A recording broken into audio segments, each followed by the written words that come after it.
ચંડ મોંડ, તમે ભોળાનાથને ભોળવી વરદાન લીધું છે. આ વરદાન સતમાર્ગને બદલે અવળા માર્ગે વાળશો તો ઇન્દ્રદેવ, તમારું ભાષણ બંધ કરો. બંધ કરો તમારું ભાષણ.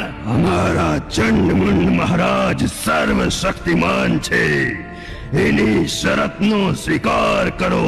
ચંડમુંડ મહારાજ, આદેશ આપો, ઇન્દ્રલોકને ખંડેર બનાવી દઈએ. આ દેવતાઓને પીખી નાખો, એમના પર અત્યાચાર કરો.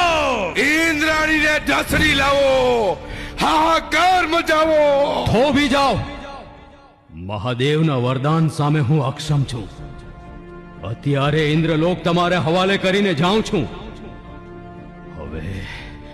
હવે ભોળા શિવજીને જગાડવા પડશે. ચાલો દેવો.